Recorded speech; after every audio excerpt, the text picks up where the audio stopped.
Sustainability can often seem like a depressing catalog of doom and gloom. But although we face serious challenges, a better and more sustainable future is possible. Welcome to Sustainable Planet. Welcome to this episode of Sustainable Planet. I'm political scientist Kimberly Weir, and my co-host is Jordan Dye, a guy who knows an awful lot about sustainability issues. The battle between cotton and hemp is a tale of politics, from British rule on the subcontinent to America's anti-immigration policies in the Depression era. Hemp is touted as the more sustainable of the two, yet cotton reigns king. So, Jordan, are you a cotton guy or a hemp guy? Oh, this is one of those moments where I'd love to say hemp guy because I see the benefits, but as I look at the clothing I'm wearing, I'm definitely repping the cotton side, I think. I am also a cotton is my go-to fabric, cotton, and I'm ashamed to say wool, which is very hard to get sustainably sourced a lot of times. But I did, for the first time last year, I actually did get a cotton shirt. It was Patagonian, it was fair trade, and it was on clearance. So I was happy about all those things. But I have to say, it definitely has a different feel to it, without question. And so I can see why, when it comes to clothing, especially, and probably linens and so forth too, why cotton continues to be the most popular. I've definitely seen, especially as textile, it used more for bags and like more novelty cases.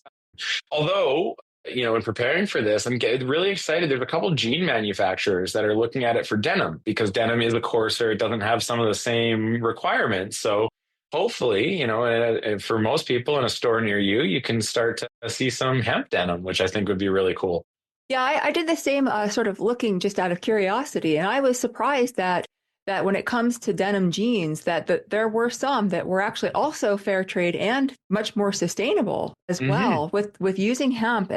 And that does look like there are affordable options for that, which I have yet to see in a store near me. But well, with the rise of online shopping, aren't all stores near us now? Yeah, right. No kidding. So as far as cotton goes, as I mentioned in the intro, it really is something that's been around for a long time. And hemp has too, actually. The thing is that we've probably heard a lot more about cotton in the history of cotton being Anglos, right? As far as cotton and the British Empire and how the Brits really took over and the English specifically conquered, made it a point of taking control of the cotton textile industry manufacturing from the Indians and the Pakistanis. And it is astonishing. It's just, anyone who's ever read the history of cotton or cotton making or knows anything about it, it's just really, really impressive and astonishing what they were managed to accomplish. Yeah. You look at British control of India, and I think, at least for me, it was much more of a focus early on the opium trade, another crop that they took over there. That one became unprofitable, though, as in the opium wars. But when you look at cotton, it's the same practice of dominating and then industrializing at such a rapid scale. And then, as you mentioned, as the British Empire spreads that everywhere. And I think in a lot of ways, like we'll talk about some of the regulations that have kept hemp down today, but it really is that base building as we go into a global world with cotton as the backbone. And we're still kind of living in that system today. Yeah, and even though it was first grown in China and has been a mainstay in China for a long time, when the regulations went into place in other places in the world, that definitely sort of quashed China's ability to export hemp and really use it in the many ways in which hemp can be used. Well, and I think the interesting thing is when you look into hemp production globally right now, the actual textile use is one of the lagging uses, right? Like you're seeing food production, hemp oils from seeds, and then some paper and byproducts. But it's the textile side that is having trouble, I think, establishing itself. And just, I noticed you said that it's been used for a long time in China. I was reading a research paper out of Beijing University that was linking to records as far back as 560 BCE for the cultivation and use of hemp. So very long history with this plant. Much more so than with cotton, which started not that much later. I mean, it has been around for a long time too, but as a textile, especially. But like with hemp, we also have a lot more uses for cotton than a lot of people might actually realize, because we've got the clothing, obviously, and the linens and household textiles and so forth. But high quality paper is one, because US dollar bills are 75% cotton.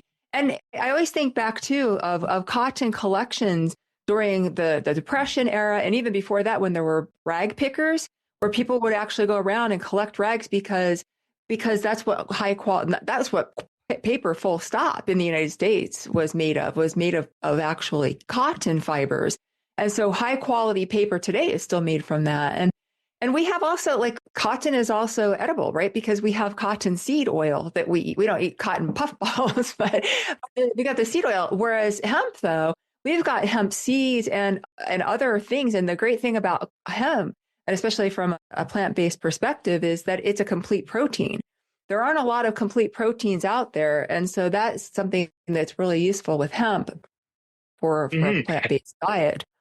And I think the interesting thing about hemp that might help it especially expand in the coming decades is those varied use cases. Because you see countries like specifically going into areas of hemp production, right? Putting China aside for a second, when you look at Canada or the US or France, they're specializing in different areas of hemp production for different end use cases. And I think that kind of diversity really helps build out an industrial base quicker than if it was just for one use case. Do you want to talk a bit about the history of hemp, especially in the US? I think most fascinated by that. Yeah. I actually, in teaching politics of food and teaching global political economy, this is something I came across quite a while ago. The history of hemp production in the US because of cotton production, and why it is that it took so long for hemp to even be legally available in the United States. And in fact, it wasn't until, so how it all came about was in 1937, well, prior to that, during the Great Depression, there was this whole time when there was sort of this threat of Mexico and immigrants coming from the South. That sort of sounds familiar, but we'll let that go for another show. And that just that the hemp production was something that was starting to actually catch up with cotton, which was well established in production in the United States. And so there was a lot of political pressure to protect the cotton industry in the United States by the timber factories or the timbers, because they were also part of the paper industry as well. They wanted to keep their stronghold by providing timber. They didn't want that to be displaced by hemp production. DuPont had developed new synthetic fibers, and so they got backing from Andrew Mellon, was a big financial backer. And it happened to be that his nephew, Harry Anslinger, was the one who headed up the U.S. Federal Narcotics Board. And so he actively sought to shut down marijuana use through what ended up proving to be a very biased investigation. And in fact, he looked, and there was only one account that he could come by where there was a single person who was hooked on marijuana. And so it was like non-addictive, right? But he needed to make this case, and was very much driven by all of these political factors, all these financial interests, and then this anti-Mexican prejudice that came about had risen. That, along with the fact that a machine was invented to make processing hemp much easier at a lower cost. So all of these things were coming together to threaten the cotton industry. And so in 1937, Harry Anslinger, heading up the U.S. Federal Narcotics Board, then instituted this 1937 Marijuana Tax Act, which actually and effectively shut down all hemp production because it is by extension a product of marijuana. And I think it was interesting too, because I came across, I didn't know this, that the name cannabis actually came from making canvas sails, and that's where cannabis came from. And so I don't know, I thought it was a really interesting history of how all of this came about, and really shored up the cotton industry in the United States. I think like it is so interesting because, and for listeners, I am a U.S. history nerd, especially the founding era. So I want to dive back even further though for a second, because you go back to 1619 with the first law passed around hemp in the United States, and the Virginia Assembly passed legislation requiring every farmer to grow hemp for cordage and the maritime use of it. And it was actually a legal tender in 3 colonies at that time. So you could use hemp.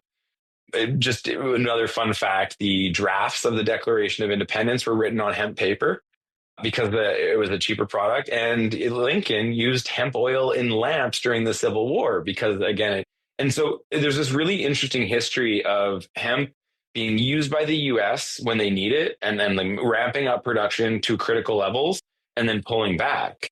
And so when you look at like the 1906 Pure Food and Drug Act was the first time that they, in the modern era, they actually classified it with cocaine, heroin, and alcohol as something that needed to be labeled.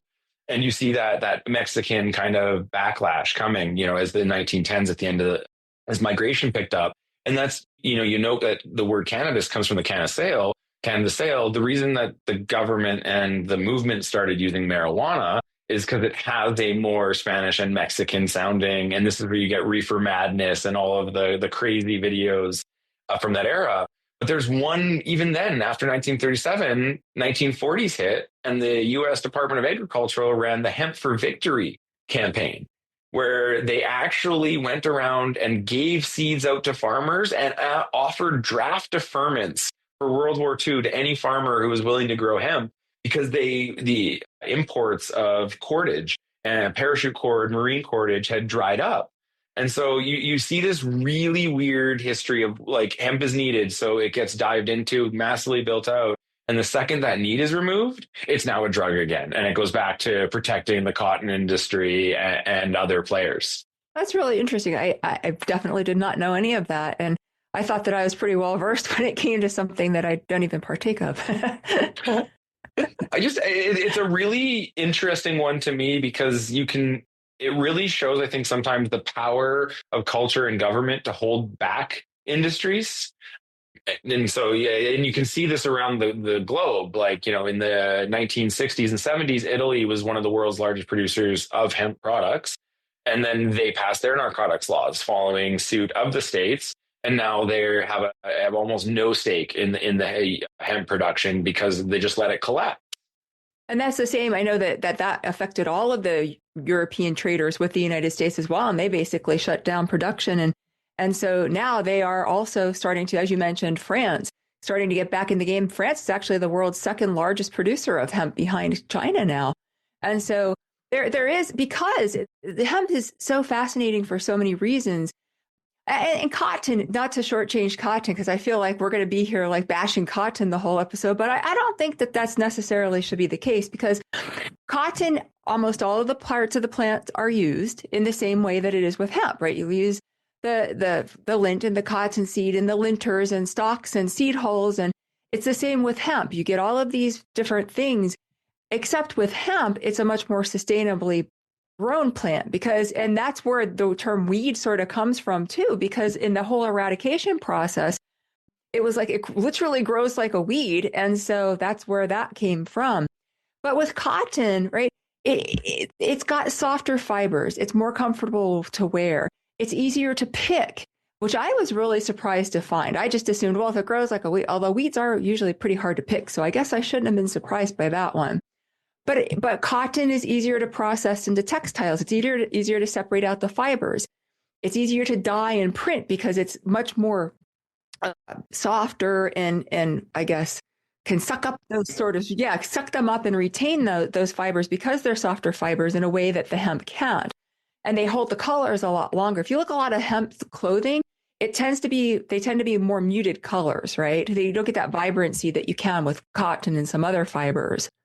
And I think that worked for the last 30 years, where it was targeted to more of to use a friendly term, the granola audience. The crunchy crowd, yeah.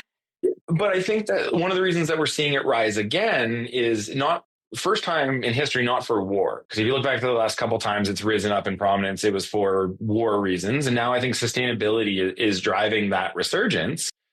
But an interesting thing is on that easier to pick and process is a really big point that I don't think people will get, because even when you go back to the 1800s, when they were both being grown without restriction in the US, one of the big reasons cotton jumped ahead and took off was because the cotton gin was invented earlier than the hemp processing devices, but it's easier to do, right? And the actual technology. So when you look at the late 1800s, the majority of hemp was still being hand-picked and hand-processed. which astronomically drove the cost up. So even and U.S. farmers like refused to adopt certain practices that were coming up in Europe, and so you see this. The industry itself kind of hit some barriers, and cotton just surged by, and then you get those entrenched interests that have the money to make sure that that keeps going, right? Well, and for a very long time, starting with slave labor in the United States, cotton was always cheaper to produce, and then the machines like the cotton ginny and so forth that came along, and all of the processing, like these were all really well established, long existing supply chains. And so, of course, they were going to end up being far cheaper. And even when that competition did start to come in with the hemp machinery that could potentially make it a lot easier, it just wasn't going to be funded, right? It just wasn't going to pick up because it was too risky at the time. Yeah. And well, you can trace, like, even right now in the resurgent in US hemp production, it was actually led from 2018 to now by soaring interest in CBD oil and the price of CBD. But if you actually look from 2018 to 2022, massive increases in the amount of hemp being grown in the States. By 2022, the market for CBD was like not as hyped as it was. And you see price crashes. So the last 2 years, we've seen declines again. And it's part of what makes, I think, it hard to move this forward as an industry is when you're tied to a niche product like that and the price fluctuations so wildly, it makes it really hard for a company to say, well, we're going to invest in putting these technologies in place so that we can start doing it. Well, that's the life of a farmer, though, right? Any farmer anywhere, this is what it's like to be dependent on primary goods, where it's all about whatever the going rate is for the market. When you don't own the technology to be able to actually produce and manufacture and don't own the brand names and be able to sell stuff, like it's interesting because I think of cotton, I think of Turkish cotton, Egyptian cotton, right? These are the ones that are known for just being so fantastic. And yet when you look at Egypt, along with a slew of other countries who grow cotton, Uzbekistan, where I just visited this summer, and that's a whole interesting case, or September in and of itself, because that's something like as a national pride thing. And people actually go and are required to spend like a year while they're in high school to pick cotton, and they take pride in it. And they're not like, no, it's not the same sort of like in the Uyghurs who end up in China and in the Xi'an province, that they're kind of forced labored, indentured slaves almost. Whereas in Uzbekistan, it's like this national pride thing that they have. But if you look at these countries like Egypt, Uzbekistan, the Xinjiang province of China, Pakistan, northern India, and Texas, the biggest producer of cotton in the United States at about 40%, the cotton production is heavily, if not entirely, dependent on irrigated water. All of these places, every single one of them, faced water shortages in 2024. And so, yeah, here's where we see this super water hungry plant being grown, when hemp, on the other hand, would fare so much better. But because, as you mentioned, and for the variety of reasons we've talked about, it's so entrenched and has been worldwide for so long, it just has a really hard time rising up to compete, whether it's for textiles or otherwise. Yeah, but I do have some good news, I think, on that side. So looking at putting some dollars to this, right? So as of 2023, the hemp industry is a $5.7 billion industry compared to the $40 billion cotton industry. But so, we can see, I think that's the historical playing out right there. We see the size comparison. When we look to 2034 at industry projections, so the expected growth is that hemp will hit 21 billion by 2034 and cotton will hit about 53 billion. So again, it'll still be more by almost double, but that's a 260% growth rate for hemp and only a 32% growth rate for cotton. So if trends that we're seeing now continue, the expected growth for cotton is really slowing down as hemp, I think, can start taking up a lot of not just textiles, but as we've mentioned, seed oils, food products, paper products, and even some crazy plastic. And I know you have this as an example here that we should talk about, but hempcrete, right? There's so many more uses for it. And so that's something that when we was looking at this gave me some optimism, is just how much larger, because even if we don't hit that, 260, even if we hit 130% growth rate, right, which is an amazing thing, you're still seeing that massively. And if that can continue, there is a world where I think hemp can overtake cotton. Well, I think an important qualifier for those statistics you gave, too, is the fact that as you mentioned, CBD oil was a big chunk of that before, and that's not really the case so much anymore since marijuana has been legalized in a lot of states, and the states that haven't legalized it are ones that aren't really going to permit CBD oil so much anyway. And those few that are out there, they'll pick up the lack of whatever was not that was where the demand was in states that where, like Ohio just legalized the use of marijuana last year at some point. And so we see that those growth prospects, then that's really encouraging because that means that they're actually going to better industrial uses rather than just this one niche area. Exactly. No, and that's the thing. Even if the market for CBD oils had maintained, you wouldn't be able to build that much growth in an industry off of that. And especially when you look at the CBD oil market was very concentrated in the US, right? Whereas the textile market that we're starting to see develop, the paper market, and some of these ancillary products is global. And I think so. This gets us to like what's really driving this. I think is the environmental factors that really because they often when we talk on this show about environmental factors, I think people think, oh, it's just all about sustainability. Like, why would anybody do this? And this is where my favorite part of looking at this from that business angle is a lot of times, a lot of environmental damage is externalized. You don't have to pay for it. But water use, pesticides use, a lot of the agricultural negatives are actual internal costs that are driving that. And so I think that can start to drive some of the economic changes here.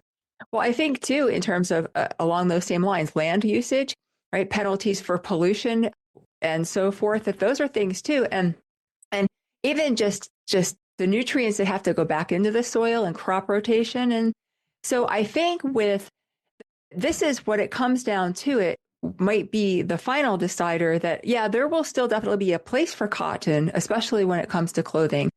But I don't know about other people, but I am not fond of like polyesters, and I don't know. I just I appreciate the moisture wicking that it brings, but I would much rather wear merino wool to do that any day. No, and I think that like the awareness of microplastics has really changed the polyester conversation. I don't know, even among my non-sustainability focused friends, they worry about things like microplastics. Like it has been out there in the public consciousness enough. And so I think that we're starting to look at some of these miracle products, right, that came out of the 60s, 70s and post-war era as not so much as the miracle that we thought they were. Yes. And so I think that when we look at the water usage and the fact that hemp uses like 50 to 70% less water than what cotton does, what it takes to grow cotton. And then you start looking, as I mentioned earlier, about all of the water, the drought areas and the places of water deficits around the world. Like hemp just makes more sense if it can do a lot of the same things that cotton does. And cotton depletes soil nutrients and it takes longer to grow, whereas hemp actually grows much more quickly, grows in a lot more places around the world. It has some more specific growing conditions, whereas cotton can be grown in more conditions. But I think probably that was the result of some GMO, right? Yeah, processing, breeding. because to allow it to be able to grow in different climates where it wasn't originally suited to. Yeah, and even with that geographic dispersity that you can get with cotton crops, where we see cotton production, as you noted, is just in semi-arid areas. And at 10,000 liters of water per kilogram of cotton, it is unsustainable. One of the other things on the water issue that I found really interesting is that hemp is extremely drought resistant. So it uses less water, first point. It's drought resistant, second point. And the third kind of sealer for me is that even in a massive drought, it stunts the plant development, but for some reason it actually causes it to mature early. So even in an extreme drought environment when crops should be dead, farmers can still produce a small bumper crop off of it. So it's a really interesting plant on the water use side. And fun fact, there's only 3 states in the US that cannot grow hemp. Every other state, so it's California, Arizona, and then Florida can't grow hemp. Every other state in the union can actually support a hemp industry. Is that for legal reasons, or is that that's just environmental? Yeah. For crop, for grow as in crop. And I'm sure that somebody's going to point out a farm in Arizona, and I'm not, humans can make things grow anywhere, but to the point of things naturally grow and can be sustained in every state except for those three.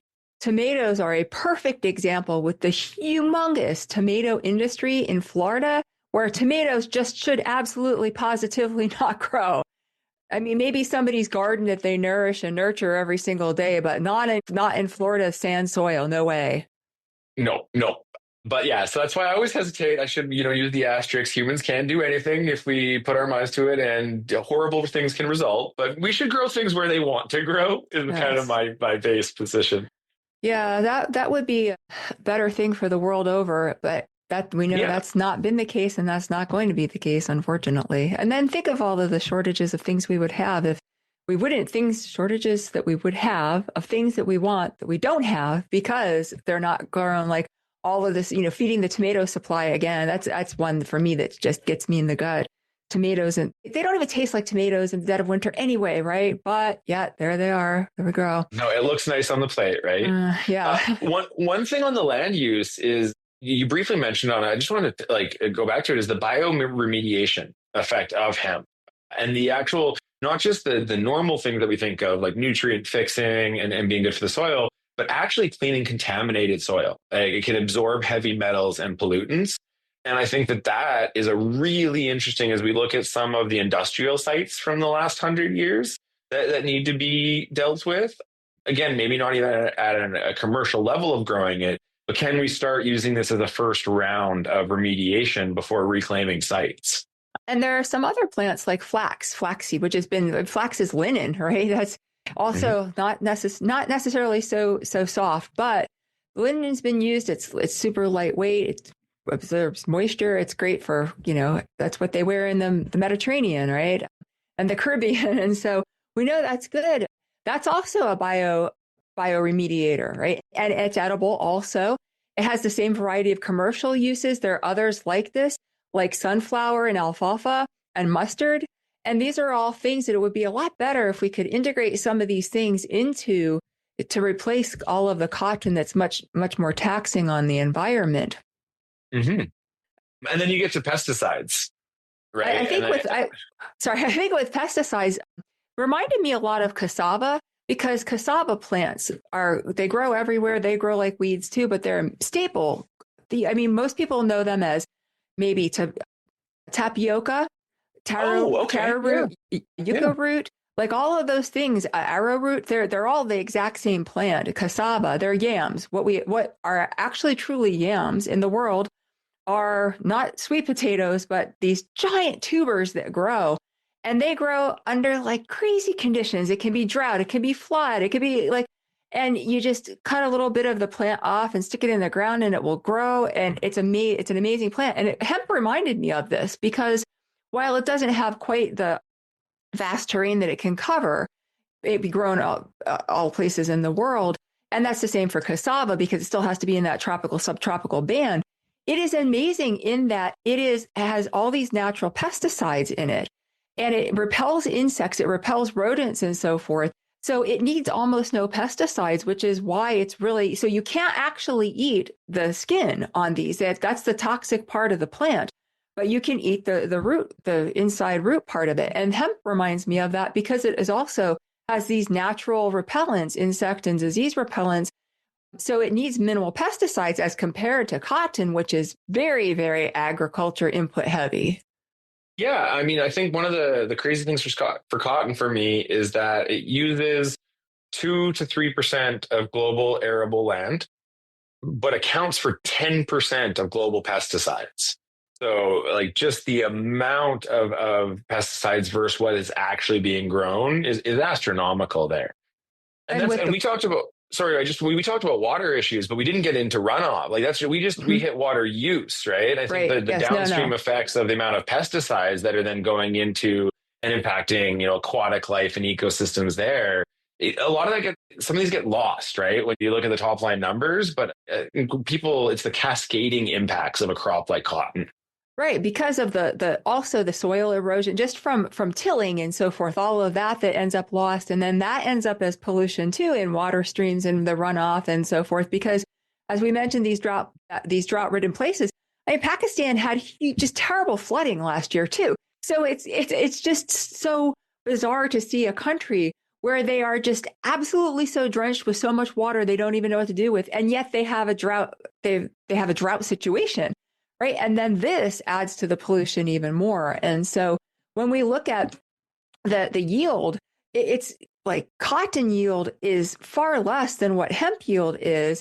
And so also when you look at land usage, hemp takes far less land to produce way more cotton. And it's at 200 to 250% more fiber per acre than cotton.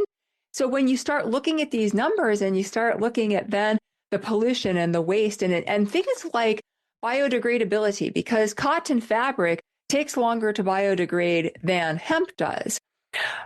And in all fairness, cotton tends to be a little bit more treated with the chemicals and the dyes, but then that is also pollution from the chemicals and the dyes that are also, and we're not even talking about the processing part, like the additional, when you start talking about clothing and fast fashion and all the stuff that we actually covered in another episode, there's a whole other slew of issues to discuss. But and a funny thing there is that the cotton. So we mentioned that hemp fibers are not as soft. So that's one part. But in clothing, a byproduct of that stronger fiber is that the material lasts longer and it actually holds your shape.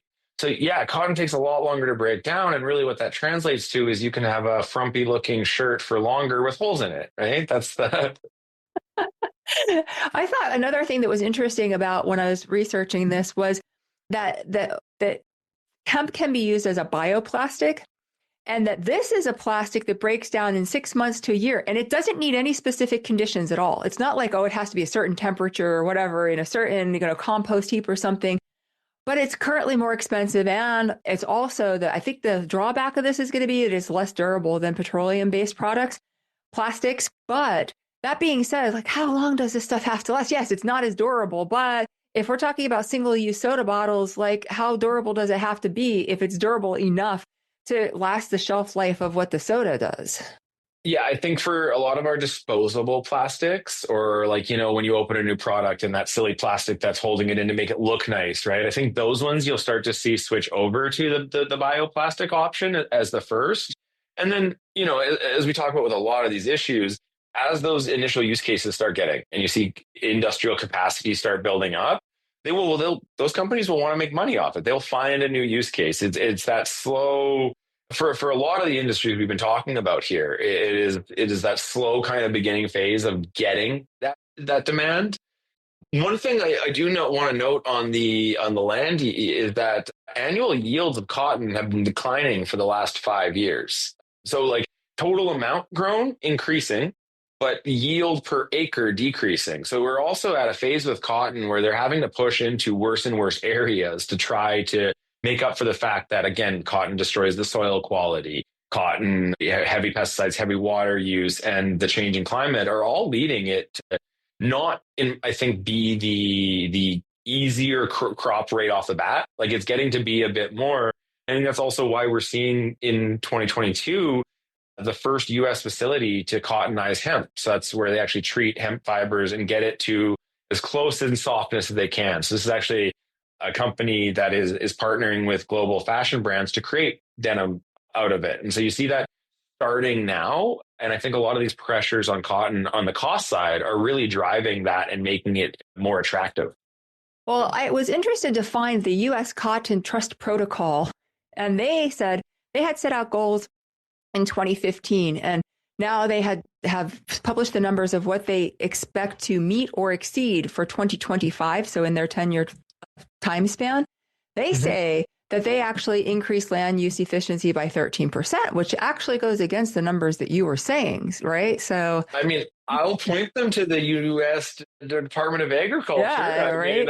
It's the fun thing on some of these issues. It's hard because, or like we'll talk about GHG emissions in a second, and the only good estimates I could get were from the cotton industry. So it's always hard on these, but I'm going to bet on the Department of Agriculture. Yeah. And I thought it was really interesting. I was really surprised at the paucity of comparisons that have been done arguing between cotton and hemp. I mean, actual like research projects that have been scientific research projects testing this. And I would have thought that more scientists would have been looking at these comparisons to make a much stronger case to say, hey, this is the direction we really need to move. And I found literally like everybody references this one study that the Stockholm Environment Institute did in 2005, right? And all of these numbers, like that was it. That was the only like real comparison. There are a lot of scientific papers that have been done and projects that look at hemp and the industrial uses of hemp and why it's good and so forth. But really in trying to make that case against cotton, I don't know that it really matters though, right? I mean, it's such an entrenched industry until the hemp industry can find ways to, as you were saying, make it so that the fibers, you can use the same machinery, you can use the same supply chain, all of those things. That's something that's going to be really important for its success. Yeah, it is. It is really interesting when we do like an episode like sustainable fuels, and there's an endless amount of papers on the differences, the comparison, the amount. It is overwhelming the amount of work that's done. And then you look at something like this, which I think is probably shorter term and can have more of a tangible impact in everybody's lives right away. And that dearth of research, and it's weird when you're like, and I have to remind myself that even researchers chase novelty, and it's fun to be at the cool thing, but it's sad sometimes, and especially when trying to do good informed work like this, and you're left without the same level of data quality that I think that you and I would like for some of these topics. I think when it comes to things like we were talking about greenhouse gas emissions, the cotton industry, again, reports that they're on track to reduce emissions over that 10-year span by 39% for the goal that they set. How accurate is this? I don't know. The same with their goals for water usage and soil erosion. And so I like to think that they're not completely just off base with their statistics, but. Well, and so for me on the carbon footprint, like I've said many times on the show, that's the thing I worry most about typically. I think it drives so many issues. So for cotton, it has a carbon footprint of 2 to 4 tons per hectare, depending on the growing method. And you compare that with 1 to 3 tons per hectare of hemp. Now, at that level, people will be like, well, that doesn't sound like a big difference, Jordan. Why are you looking at it?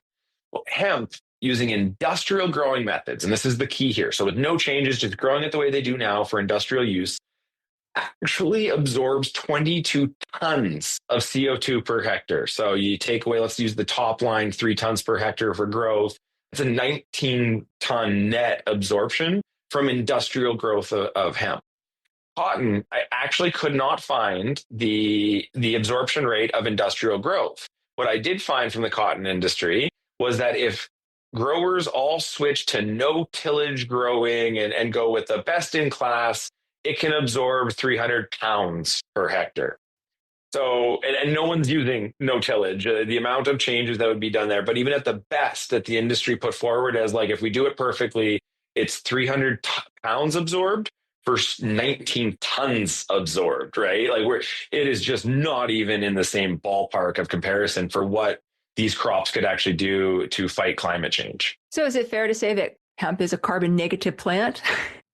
Yes. Yeah. And maybe especially because it's that number there, that 22 tons is with industrial growing methods, which is really important because when I'm judging these things, right, it's like, well, what are we doing today? Right. And so yes, by any way that I look at this in my day-to-day work, I'd rate hemp as a massive net negative product. And that's why I was so excited when I came across Hempcrete, which you had mentioned earlier. And Hempcrete is basically concrete using hemp. And I thought this was really interesting because it was developed in France in the early 1990s and started to pick up a bit.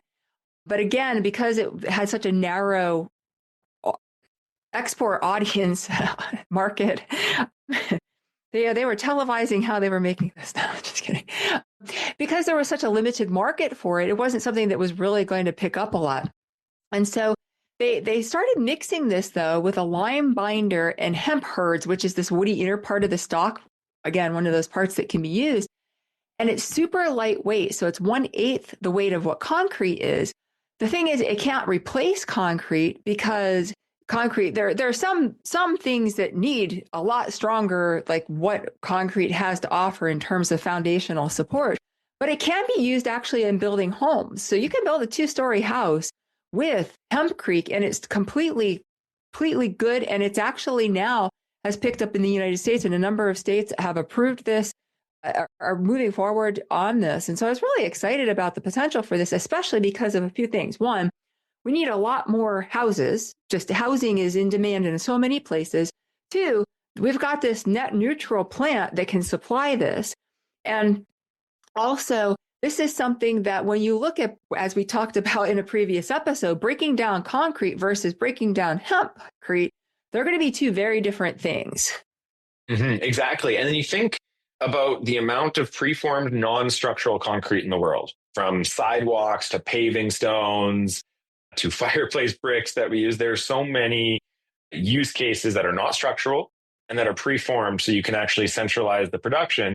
That lends itself to a substituting to a product like hempcrete so easily, compared to, like the on-site mixing and pouring and getting there.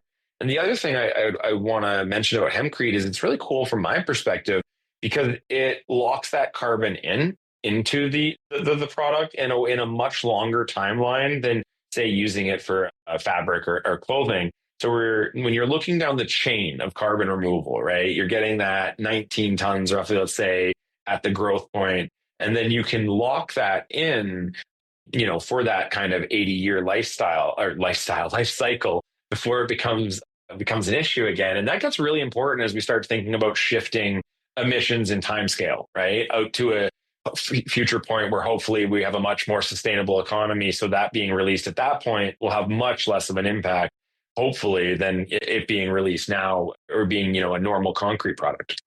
I think that with the shift in the United States, right, it's the U.S. So we have the Farm Bill, which I always harp on, but for a change, they actually did something good here, because the Marijuana Tax from 1937 was actually amended in 2018 as part of the Farm Bill. So now not only is it legal to grow, it's a illicit substance now, but also now there are subsidies available for this. And then in 2021, the USDA, which was another hurdle to get through, legalized transporting hemp. So that means even states where they still are not cool with it, it's not illegal. They can't be seized or fined or anything for transporting through their states. So there is a real growth market for hemp. And because the U.S. policy changed, the European Union policy followed suit, right, in legalizing the production as the same. Now, I think it's important to note that it's not all strains of hemp, because, again, there are those concerns, right? But certain strains that are talking about the industrial uses and the food uses and so forth that we've been talking about have been legalized. And then that really opened up the French market that was already on the cutting edge of this anyway. It really gave them room to expand. And of course, I remember teaching, like I mentioned earlier, the politics of food class, and I had this student who was so pro hemp. And this was like, I don't know, 2012, 2014, I forget. It was pre legalization. And he was just all of the virtues, just lauding all of the virtues that hemp had. And he was so keen. And he was also, I have to say, he was total stoner too. So he had another vested interest in this. But that also reminded me, thinking back to him, of there were a lot of NGOs, a lot of organizations that were really advocating for the legalization. And some of it was because they were the crunchy people, and some of it was certainly because they were the potheads and really wanted to see, knowing that this would sort of pave the way for legalization of marijuana. And so I think we do have them to thank for some of the progress that we've made here too. Yes.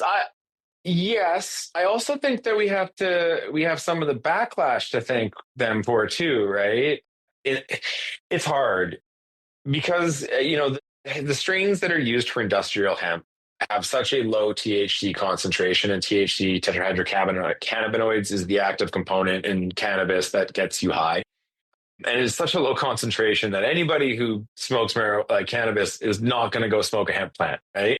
And I think that the association between the two has at first kind of like helped drive it, because you could get the people who wanted the pot to get on with the hemp. But I think in some ways it's held us back in the last 15 years because of that association. in legislators' minds, right? Oh, you want this for a drug.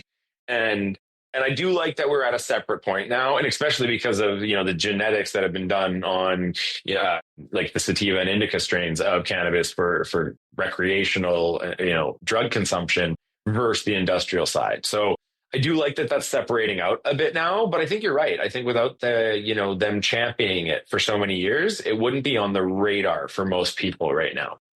I thought it was interesting that when this marijuana tax went into place in the 1930s in the first place, that there was very little marijuana usage even in the United States. It was just like this thing that like, and I think, there's just a lot of hype that comes along with that. So it's like, oh, ban pornography, like we're going to ban Deep Throat. So now everybody needs to go see Deep Throat. Well, the same with this. Well, we're going to ban marijuana. Well, we'll show you, Then you see this growth. And then with the counterculture in the 1960s, you definitely see that.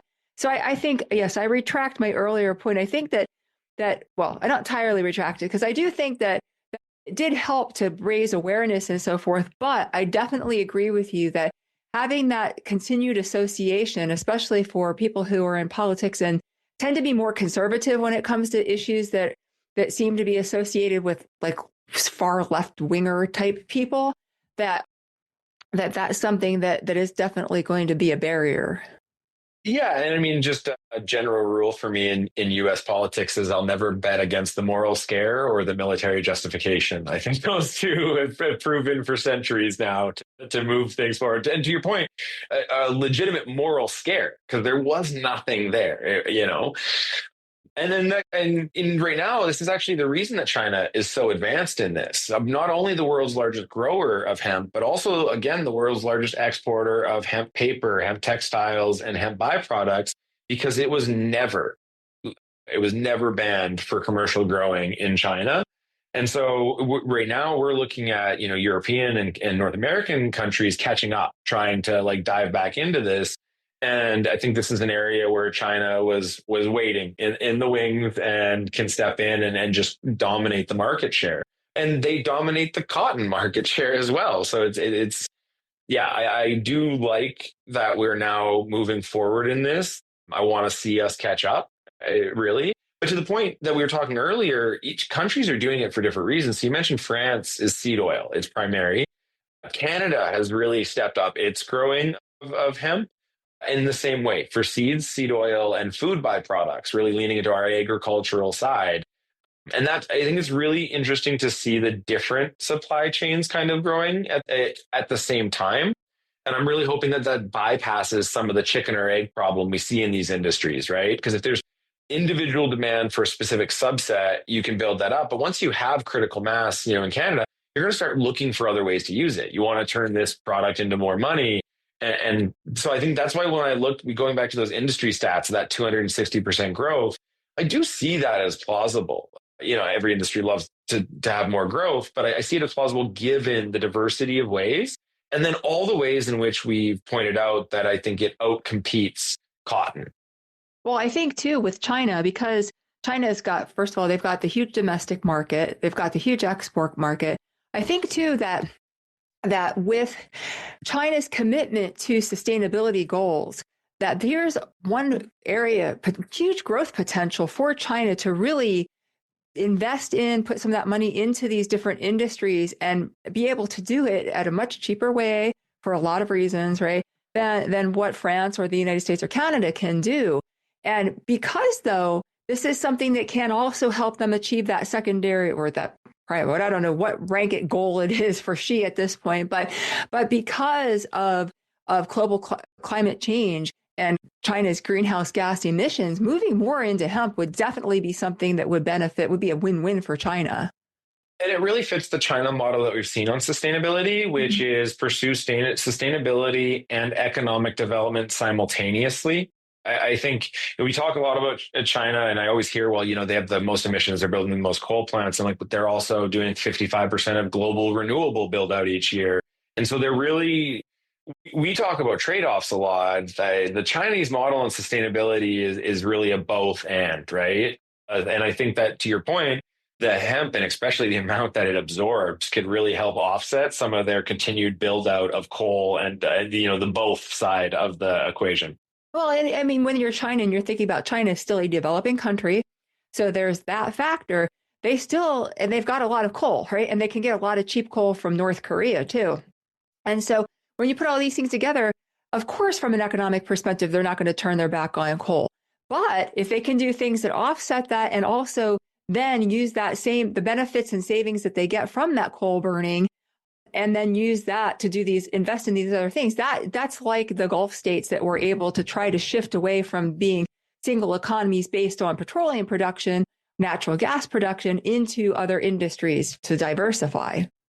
Yeah, no, I think it's exciting. I really, it's a hard one. When I started out talking about this episode and we were thinking about it, I was like, I'm going to end up saying cotton's horrible, but there's no options. And really looking at where we are, I think hemp's a lot closer than it might seem from the lack of current options when we're looking around at all of these things that are coming through right now. I think it's going to be still some time before hemp catches up anywhere close to with cotton. Yep. And even hemp in and of itself in its own right, what it can provide in like supplementing concrete and that sort of thing as well. And it's a question of what trade-offs are we willing to make, because I'm still going to choose cotton. I now don't mind the hemp so much though. So I probably will choose more hemp fiber fabrics in the future. And the thing is that I think that especially matters to a lot of people. They hear sustainability, they think organic. And we need to do an episode just on organic and what this means, because this is really a really messy topic in the same way that expiration dates is a messy topic. But so when it comes to organic fibers and demand, hemp is actually more or less fairly organic in and of itself because it uses so far fewer agriculture inputs, water, chemicals, less land. It's less polluting in so many ways, right? To produce basically organic fibers as opposed to organic cotton, which is exceptionally taxing on the environment. And so that's something where maybe for the people who are looking for organics, hemp can make more headway there. And if you're the hemp industry, maybe that's where you focus your efforts on the demand that's already there. And I also think this is the early stages are not about can it be every clothing piece. I mean, I will just say I love my soft t-shirts. I could not wear a t-shirt that itched me. It just will never happen. But outerwear. So we mentioned denim already, but you start thinking about jackets, short coats, like overshirts. There's an entire line of a range of clothing items that we wear that actually durability and a toughness would be a benefit, right? And so I think that's what I'm looking to see from the industry.